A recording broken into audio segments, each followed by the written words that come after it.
에스겔서 27장 말씀입니다. 27장 1절부터 36절인데 다 읽기는 좀 시간이 너무 많이 걸려서 조금 선별해서 읽도록 하겠습니다. 먼저 에스겔서 27장 1절부터 11절까지를 먼저 교독하도록 하겠습니다. 27장 1절부터 11절까지 저와 여러분이 한 절씩 교독하십니다. 여호와의 말씀이 내게 임하여 이르시되 인자야 너는 두로를 위하여 슬픈 노래를 지으라. 너는 두로를 향하여 이르기를 바다 어귀에 거주하면서 여러 섬 백성과 거래하는 자여 주 여호와께서 이같이 말씀하시되 두로야 내가 말하기를 나는 온전히 아름답다 하였도다. 내 땅이 바다 가운데에 있으며 너를 지은 자가 내 아름다움을 온전하게 하였도다. 스닐의 잣나무로 내 판자를 만들었으며 너를 위하여 레바논의 백향목을 가져다 돛대를 만들었도다. 바산의 상수리 나무로 내 노를 만들었으며 기띔섬 황량목의 상아로 꾸며 갑판을 만들었도다. 애굽에 수놓은 가는 배로 돛을 만들어 깃발을 삼았으며 엘리사 섬의 청색 자색 배로 차이를 만들었도다. 시돈과 아르와 주민들이 내 사공이 되었으며 두로야 내 가운데 있는 지혜자들이 내 선장이 되었도다. 그발의 노인들과 지혜자들이 네 가운데에서 배의 틈을 막는 자가 되었으며 바다의 모든 배와 그 사공들은 네 가운데에서 무역하였도다. 바사와 룻과 붓이 네 군대 가운데에서 병정이 되었으며 네 가운데서 방패와 투구를 달아 내 영광을 나타내도다. 아르와 사람과 내 군대는 내 사방 성 위에 있었고 용사들은 내 여러 망대에 있었으며 내 사방 성 위에 방패를 달아 내 아름다움을 온전하게 하였도다. 아멘. 그리고 건너뛰어서 26절부터 36절까지 말씀. 26절부터 36절까지 한 절씩 교독합니다.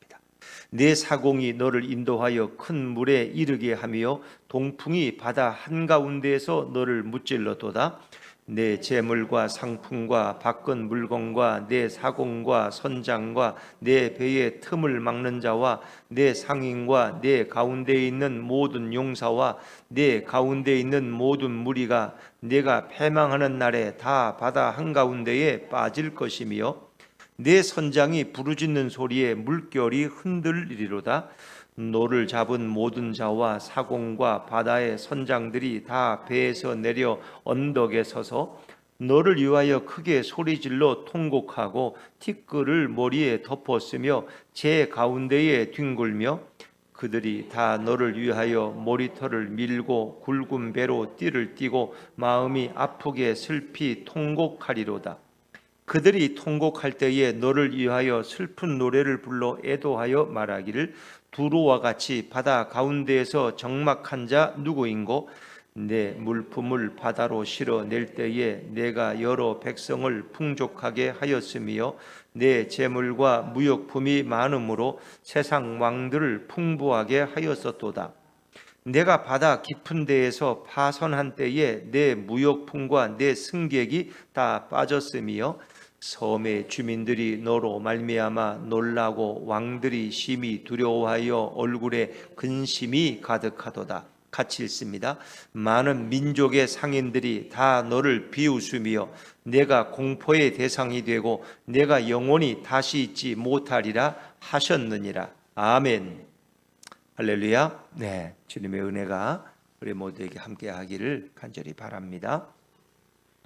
자, 에스겔 27장, 28장, 29장 전반부는 두로에 대한 심판의 예언을 담고 있습니다. 어제도 질문했지만 25장에서는 모압과 암몬, 에돔, 또 블레셋 이런 네 나라에 대한 얘기가 한 장에 예언이 몰려 있는데 왜 이렇게 두로에 대한 예언은 27장, 28장, 26장 이렇게 해서 세 장이나 할애하느냐? 우리가 어제도 26장에서 두로가 받을 심판에 대해서 우리가 말씀을 나눴어요. 그래서 우리가 어느 정도 이해를 가지고 있어요. 두로는 섬 지역이었어요. 섬 위에 세워진 아주 부강한 나라. 영토는 넓지 않지만 항구 도시이기 때문에 국제 무역을 통해서 많은 부를 축적했고 많은 특산물들을 서로 왕래하면서 실어 날랐기 때문에 굉장한 물질을 모은 그런 나라라고 했어요. 근데 그 두로가 결국 하나님을 몰랐기 때문에 심판을 받는데, 이제 그들의 심판의 원인은 뭐예요?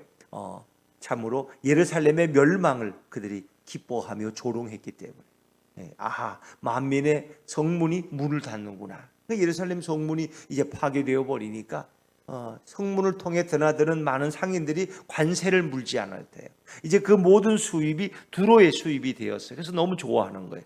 그러나 하나님은 결국 두로를 심판하시는데, 이제 오늘 말씀에 보니까 이스라엘에 대한 조롱도 있지만 이제 그들의 물질적 번영, 물질적으로 풍요로워지면은 제일 먼저 잃어버리는 게 하나님을 잃어버린다. 교만에 빠진다는, 그리고 그 영화에 도취되어서 세상 분별하는 힘을 잃어버려요. 결국은 하나님께서 두로를 침몰시키게 된다, 섬 가운데서. 그래서 오늘 두로에 대한 설명은 큰 호화 유람선을 생각하시면 돼요. 우리가 1800년대 침몰된 타이타닉 1900뭐 이 타이타닉, 어마어마한 한 1700명이 타는 그런 배가 어떻게 자초될 수 있느냐? 근데 그 배가 침몰돼 버렸다는 거죠. 빙하에 부딪혀서. 근데 요즘 이제 미국에서 새로 만드는 크루즈가 있는데 내년 1월에 이제 이렇게 발대식을 하는데, 그거는 이 타이타닉의 꼭 5배라는 거예요. 5배. 그래서 한 7,000명이 탈 수. 여러분도 한번 기회가 되면 타보시기 바랍니다. 그러니까 바다에 떠 있는 섬이죠. 그건 또 타이타닉하고는 비교가 안 돼요. 저도 이제 알래스카 여행하면서 한번 기회가 있어서 크루즈를 탔는데 진짜 좋고 넓더라고요. 근데 이 크루즈에는, 새로 만든 크루즈에는 수영장이 19개가 있어요. 그리고 레스토랑이 20개가 있어. 근데 우리가 말하는 조그만 이런 레스토랑이 아니고 여기서 저기가 보이지 않는 레스토랑. 거기 오면 세계 모든 요리를 다 먹을 수 있는 그런 레스토랑. 여러분이 뭐든지 시키면 다 나와. 여러분 좋아. 뭐 회로부터 시작해가지고 뭐 없는 게 없어요. 이제 그런 게 20개나 있는. 참 어마어마한 거죠. 뭐 그런데 하여튼 어찌 보면 이 두로가 떠다니는 호화 유람선, 호화 무역선이라고 생각하시면 이 성경을 이해하는데 도움이 된다는 거예요. 두로라는 한 나라, 이 항구 도시, 그리고 번영한 이 국제 무역의 중심지를 큰 호화로운 무역선으로 오늘 설명하고 있어요. 그걸 빨리 이해하시면 나중에 이 두루라는 나라가 이렇게 멸망당하는 것은 이 호화 무역선이 침몰되는 거야. 이제 그렇게 하면 성경이 더 빨리 이해. 그걸 모르고 읽으면 뭐 이렇게 이런 얘기로 가득 차 있냐. 그런데 아주 이야기는 간단합니다.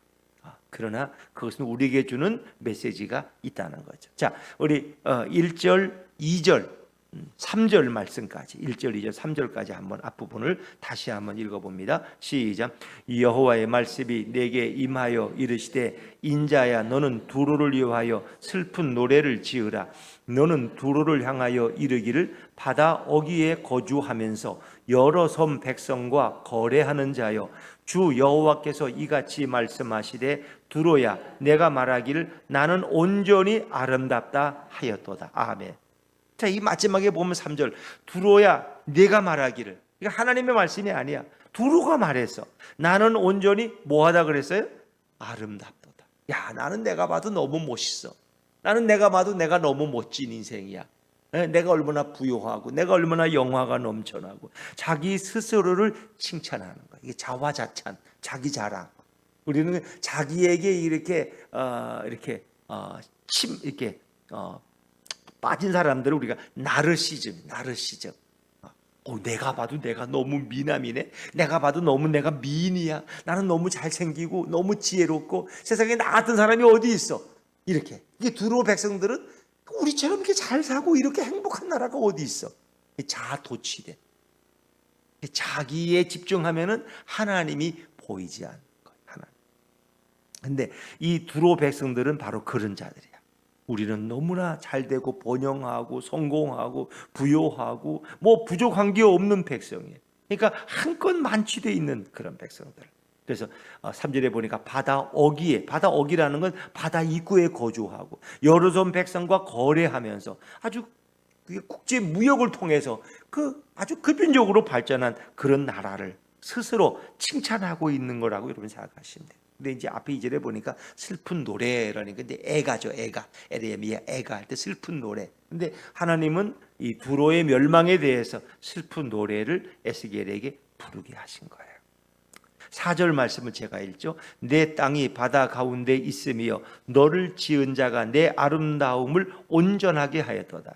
내 땅이 바다 한가운데 있는 섬과 같은 나라인데 너를 지은 자, 이건 창조주 하나님을 얘기하는 게 아니야. 이거는 그러니까 두로를 건설한 자들, 두로의 정치인들, 두로의 그런 지도자들이 아주 그냥 너무 온전히 아름다움을 온전하게 했다는 거예요. 그래서 스스로 자기가 칭찬하는 그런 말. 어떻게 이렇게 우리나라를 아름다운 나라로 만들었지? 우리의 창시자들은 이렇게 하면서 스스로 도취되어 있는 그런. 그리고 이제 두로를 하나의 큰 배로 설명하고 있어요. 자, 한번 천천히 좀 읽어보시죠. 5절 말씀을 먼저 5절입니다. 시작. 스닐의 잣나무로 내 판자를 만들었으며 너를 위하여 레바논의 백향목을 가져다 돛대를 만들었도다. 그러니까 최고의 물품, 세계에서 가장 뛰어난 최고의 물품들을 동원해서 이 배를 만들었다는 거예요. 이게 보통 재료가 아니에요. 여기는 스닐의 잣나무, 아주 잣나무 중에 잣나무야. 가장 비싼 재질의 잣나무. 그리고 판자, 이 갑판을 만들었다. 배를 만드는 갑판, 바닥을 대고 뭐 옆을 대고, 또 너를 위하여 백향목 중에 최고의 백향목은 그 당시에도 레바논의 백향목이에요. 레바논의 백향목. 그래서 솔로몬도 성전을 건축할 때 주로 레바논의 백향목을 갖다가 썼는데, 그때도 그 도움을 주었던 자가 두로의 히람왕이었어요. 히람왕. 그래서 왜 무역의 중심지니까 이렇게 백향목을 갖다가 그러면 돛대를 만들고, 또 6절에 보니까 상수리 나무 중에 최고 질인 바산의 상수리 나무, 뭐 바산의 암소 이런 말이 성경에 많이 나오는데, 바산 지역의 상수리 나무가 최고로 아주 질이 좋아요. 그것으로 노를 만들어서 부러지지 않는 노. 또 기띔섬은 이제 우리가 사도행전에서 보는 구브로 섬이 기띔이야. 기띔. 이 구브로 섬의 황량목이라는 것은 아주 최고의 좋은 아주 비싼 이런 나무를 황량목.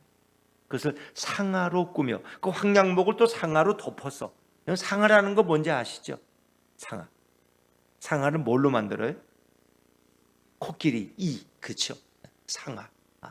보질 못했지만 하여튼 그런 값비싼 걸로 그걸 꾸미고, 그리고 갑판을 만들었다. 그리고 7절에 보니까 애굽에 수놓은 가는 아주 아주 뛰어난 세마포야. 이것으로 돛을 또 만들어. 돛이라는 거 이렇게 천으로 돼가지고 바람을 맞는 이런 거 최고의 재질로. 또 엘리사 섬의 청색 자색 배로 차일을, 이 차일이라는 것은 하나의 배를 덮게 하는 거.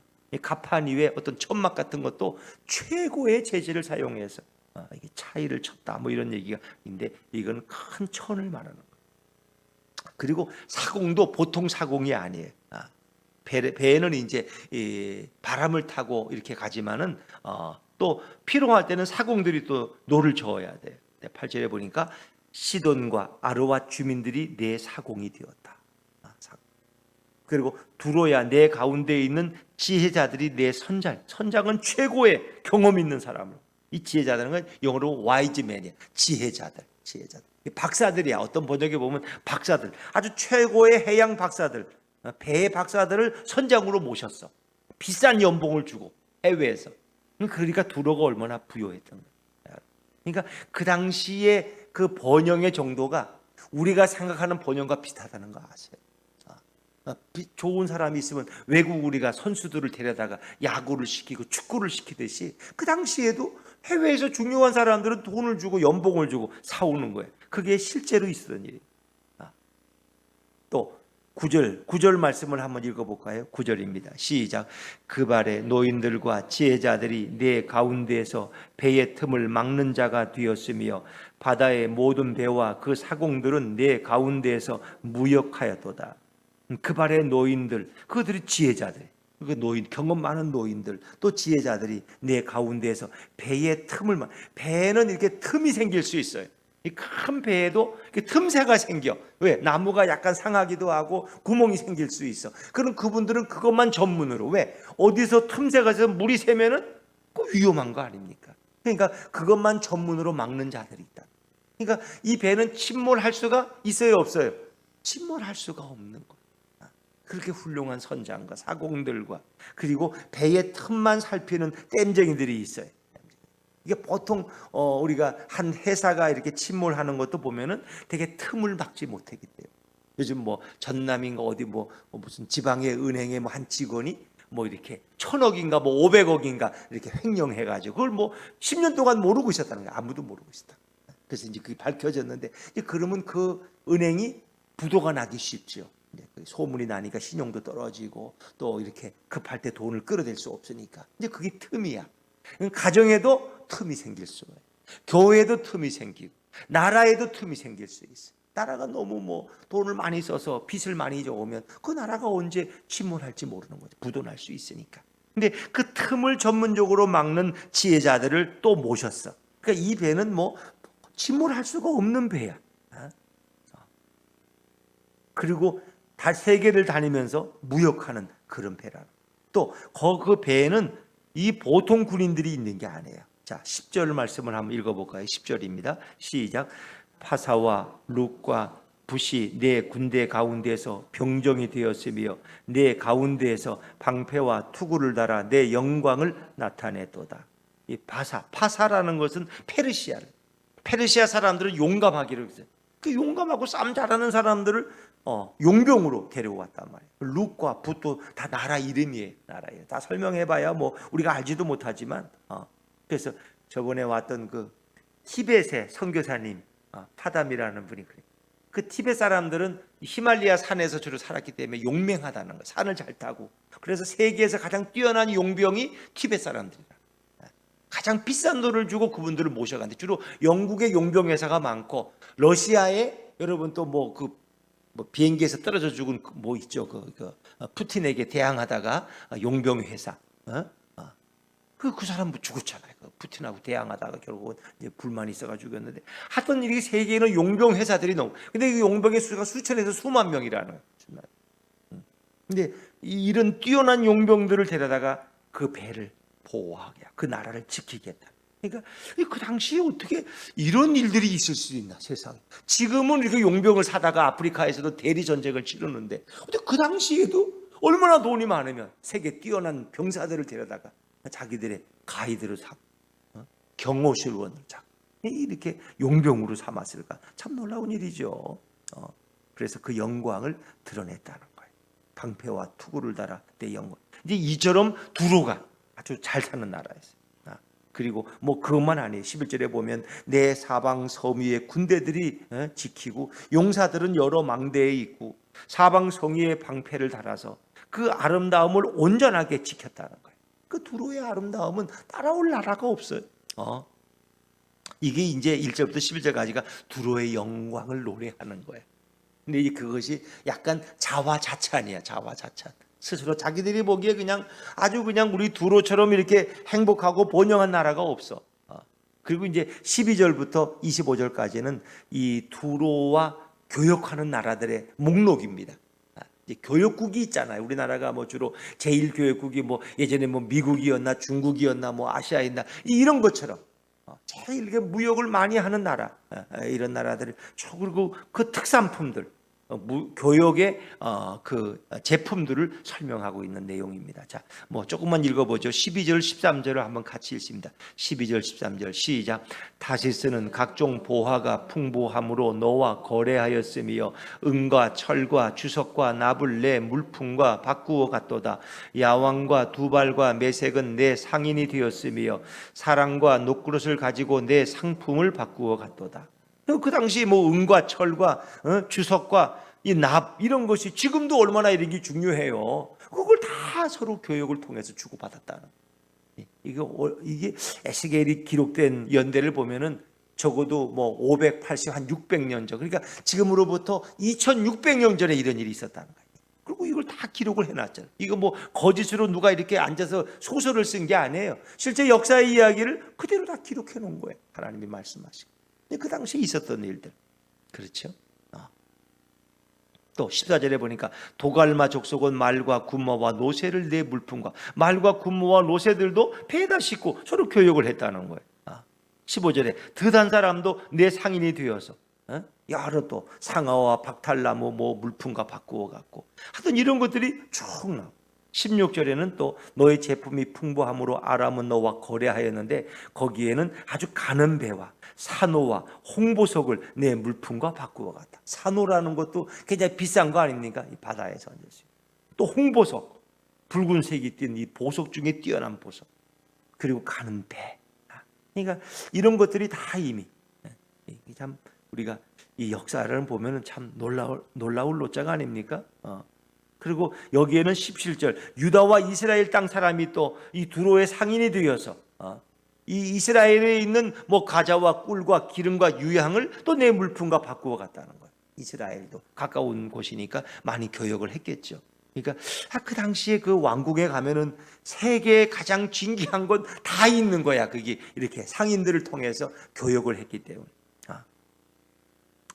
뭐 이걸 다 읽을 수는 없고 좀 건너뛰어서 또 21절로 한번 넘어가 볼까요? 21절 시작.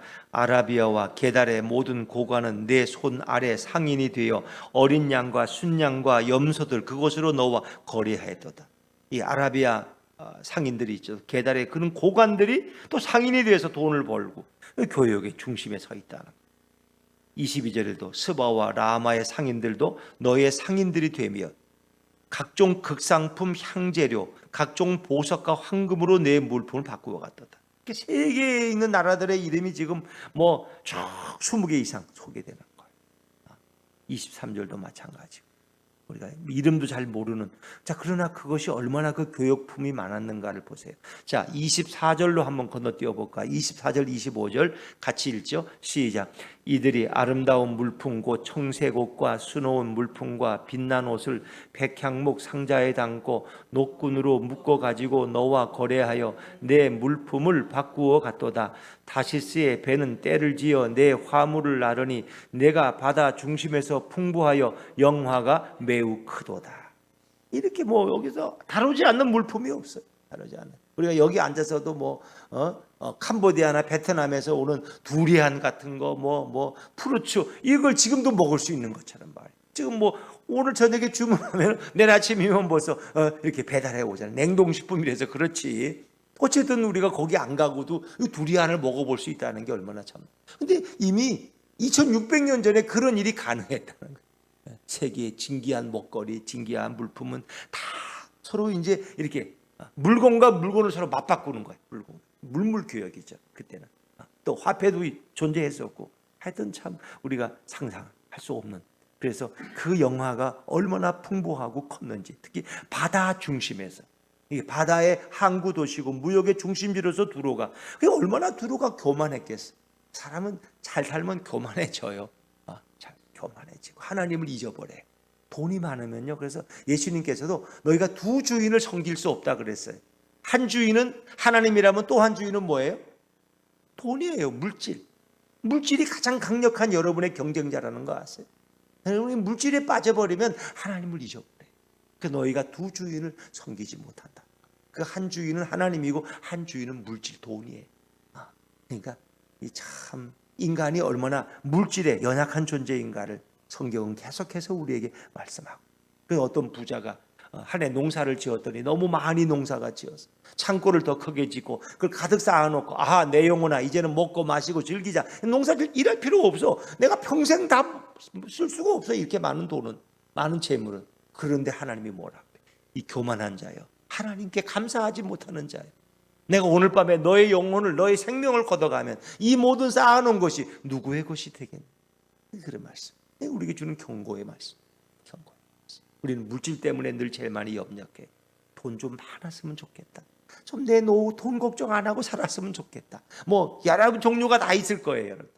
나는 노후에 걱정은 없어. 그냥 내가 많은 돈은 아니지만 내가 쓸 거는 다 준비해 놨어. 뭐 이런 분들도 있고 또 그게 늘 부족해서 나이가 70이 돼서도 이렇게 아르바이트를 다니시는 어르신들도 있어요. 가서 내가 하루 3시간씩 일하지 않으면 내가 뭔가 좀 부족해서 또 어디 가서 이렇게 아르바이트 하시는 분들도 있어요. 뭐 사람 다. 그만큼 물질은 필요한 거예요. 그러나 그 많은 물질은 나로 하여금 하나님을 점점 떠나게 할 수 있다. 그래서 강력한 하나님의 경쟁자가 이런 물신이야, 물신. 우리가 늘 이 황금이라는 거 늘 필요한 것이지만 우리가 늘 조심해야 된다. 자칫하면 그 돈의 노예가 돼버리고 만다는 거예요. 자, 그리고 이제 26절부터 34절까지는 이렇게 화려한 이 호화 무역선과 같은 두로가 어떻게 멸망하는, 갑자기 침몰할 수 있는, 어떻게 이렇게 유능한 인물들로 다 채운 나라가 한순간에 바다에 침몰돼서 멸망할 수 있는가, 이제 그걸 설명하고 있는 겁니다. 자, 우리 26절, 27절 두 절씩 이어서 읽습니다. 26절, 27절 시작. 내 사공이 너를 인도하여 큰 물에 이르게 하며 동풍이 바다 한가운데서 너를 무찔렀도다. 내 재물과 상품과 바꾼 물건과 내 사공과 선장과 내 배의 틈을 막는 자와 내 상인과 내 가운데 있는 모든 용사와 내 가운데 있는 모든 무리가 내가 패망하는 날에 다 바다 한가운데 빠질 것이며. 그렇게 많은 것을 실었는데 그 교역 물품이 다 한가운데 빠져. 또 내 배 가운데 있는 용사들, 또 모든 무리, 거기 지혜자들, 뭐 사공들, 선장들, 모든 상인들 다 몰락해, 침몰돼. 타이타닉이 빠지면 승객만 죽어요. 거기 있는 선장부터 모든 배에 있는 승조원들도 다 같이 침몰당. 이 모든 실은, 이 모든 각종 보석들도 다 같이 침몰다. 이 동풍이라는 것은 바다 한가운데 갑자기 일어난 허리케인 같은 거, 태풍. 그러니까 배가 그걸 이길 수가 없죠. 결국은 침몰돼 버리고, 그 배에 있는 모든 유능한, 거기에는 연구원으로부터 박사로부터 유능한 경험 있는 사람들이 얼마나 많겠어요. 근데 그 침몰을 막을 수가 없어요. 지금 아무리 세계에 유명한 기상학자가 있고 과학자들이 많아도 이렇게 미국에 오는 허리케인을 막을 수가 없잖아. 허리케인만 오면 집 100채 200채가 날아가 버리고, 지붕이 다 날아가, 차가 날아가, 나무는 뿌리채 뽑히고, 그걸 막을 수가 없어. 우리나라에 오는 가을에도 태풍이 오는데 그걸 피해갈 재주가 없어. 그저 요행만 바랄 뿐이야. 기상의 어떤 변화 속에서 대한민국을 제발 좀 피해가기를 바랄 뿐이지 어떻게. 그러니까 인간의 무기력함, 그런 전문가들로, 세계에 가장 뛰어난 사람들로 그 배를 채워도 그 배는 침몰을 막을 수가 없다는 거예요. 침몰. 28절에 내 선장이 부르짖는 소리에 물결이 흔들려. 선장이 얼마나 소리를 지르, 이 배가 침몰해 가는데 그냥 난리 법석을 떠. 그래도 그걸 막을 수가 없다는 거예요. 뛰어난 선장도 침몰을 막을 수가 없어. 다 결국은 통곡하며 죽어가는 거예요. 29절 30절 시작. 노를 잡은 모든 자와 사공과 바다의 선장들이 다 배에서 내려 언덕에 서서 너를 위하여 크게 소리질러 통곡하고 티끌을 머리에 덮었으며 제 가운데 뒹굴며. 모든 사람들 결국은 배에서 내리는 새서 다행히 구조받는 사람이 있는지 모르지만 다 그 침몰하는 그 배를 바라보면서 통곡하고 뒹굴고 난리법석이 떨죠. 그건 이루 말할 수가 없잖아요. 배 한 척이 침몰됐을 때 얼마나 많은 시간 동안 그 통곡하며 아파하는 사람들이 있다는 거예요. 31절에도 이 두로를 위해서 머리털을 밀고 굵은 배로 띠를 띠고 마음이 아프며 크게 통곡한다는 거예요. 그 통곡은 이루 표현할 수가 없어요. 결국은 결론적으로 34절 말씀입니다. 34절 시작. 내가 바다 깊은 데에서 파선한 때에 내 무역품과 내 승객이 다 빠졌으며, 그건 다 바다에 침몰되어서 죽었다는 얘기죠. 두로가 이렇게 멸망당하는 거예요. 호화로운 무역선과 같은 두로가 이렇게 하나님의 심판에 의해서 멸망당한다. 그걸 바라보는 이 주변 나라들의 주민들은 놀라우고 두려움에 떨어요. 야, 우리도 저런 심판을 당할 수 있게, 어떻게 저런 일이 일어나지? 우리는 다 두루를 부러워하고 저 나라처럼 되기를 소망했는데 그 망하는 침몰하는 그 호화 무역선을 바라보면서 그들은 두려움에 떨어요. 35절. 그리고 또 일부는 그들을 비웃어요. 그리고 그 공포에서 벗어나질 못해요. 35 5절 36절 마지막으로 같이 읽습니다. 시작. 섬의 주민들이 너로 말미암아 놀라고 왕들이 심히 두려워하여 얼굴에 근심이 가득하도다. 많은 민족의 상인들이 다 너를 비웃으며 내가 공포의 대상이 되고 내가 영원히 다시 있지 못하리라 하셨느니라.